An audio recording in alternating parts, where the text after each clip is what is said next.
Our Coach's Corner continues with Coach Matt Griffith, the head football coach and athletic director at Sylacauga High School. And you fall in Sylacauga in the first round of the 5A playoffs. And, Coach, it was a tale of two halves, wasn't it? Yeah, it was. I mean, I was very pleased. I think our kids got, besides one little hiccup the first half on the opening kickoff where we muffed it, we didn't have a lot of mistakes the first half. Played really well. We're up 24-21 at halftime. Could it have been more? Yeah, I mean, we kicked a field goal when we killed a drive, and we were a little off on some RPOs, which are run pass options, where we kind of overthrew a couple of times. We were, we had a couple of bubble routes we missed, but on the whole, we played well. We could have had probably one more score right there.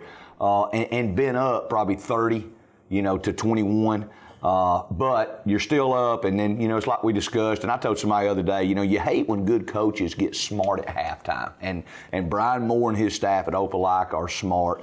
They were playing their big kid that we worried about at nose guard the whole first half, and we were able to run right or left away from him all night, and it showed. You're hoping to stay that way? Yeah, I mean, it was a big half. Well, he got smart, and he really got in the defense that I had practiced all week, afraid that I was going to get it, where he kind of stacks the strong side, and he takes the kid committed to Ole Miss, and he puts him to the weak side with the theory, you don't have a soul that can handle him.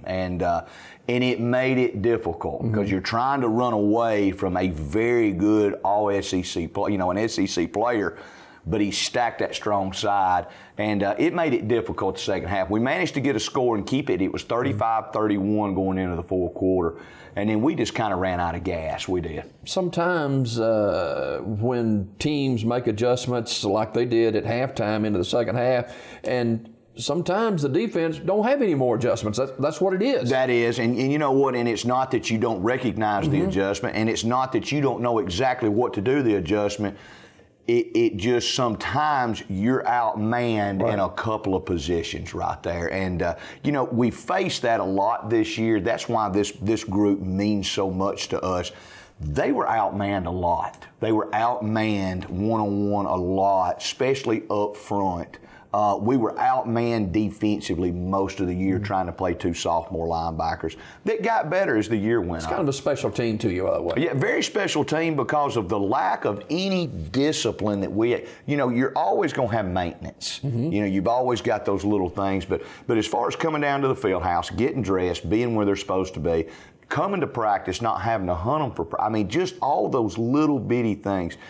Everybody's always wearing the same sock. Everybody's always wearing the same. And people say, well, those things are silly. No, those are the little things that make a good program. And they're a special group because they were just so disciplined and so fun to be around. It's probably, and I'll be 49 in another week. And it's probably the most less stress I've had during a year as far as handling kids than I've had since I've been a head coach. These seniors had an outstanding career at Sylacauga High School. They did. They've won 8 games as freshmen, 7 games as, or they went 7-7, 8-8, back to back to back. And we were trying to figure it out. Last year Jackson Walker and them's bunch, I think, were second graders when I got here, first or second graders. This group of kids have never known Sylacauga not to win. And I think that's a testament of being very consistent over a long period of time. Well, a number of these seniors played well against Eufaula last Thursday night. What stood out with some of your players on Thursday night? Well, especially the first half. I thought, Tashawn rushed for 116. And Keaton rushed for 100 and threw for 60 to 70.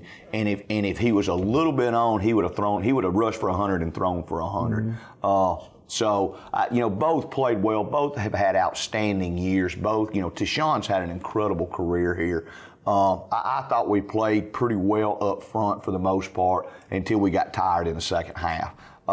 Defensively, I thought we played decent the first half, and in the second half, they found a couple of honey holes, and they found our 10th grade defensive end, and everywhere we put him, they ran at him, and they weren't running but 2 or 3 plays. And it just came down to personnel then. But I'm very proud of the bunch. It meant a lot to them. There was not there was not a dry eye in the house after the game. And you know what? And it wasn't for show. It meant a lot to these kids, and it means a lot to these kids to play for Sylacauga.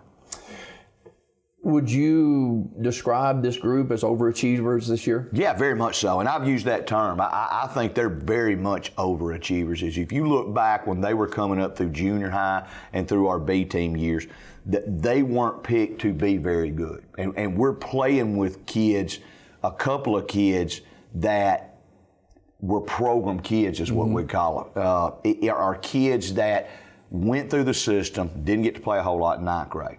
Didn't get a lot of B team in 10th grade, played some B team in 11th grade, and fought their way into a starting position. You gotta love kids like that. Yeah. I mean, it's like always going and say, man, I want the run of the litter because he knows how to fight. I want that runt because he stayed alive. And those are things that I admire in kids now, because we're living in a day and time and a culture that those things are not admired or we don't talk about. We say kids can't do that anymore. Well, they can. They can, and we got a bunch of them.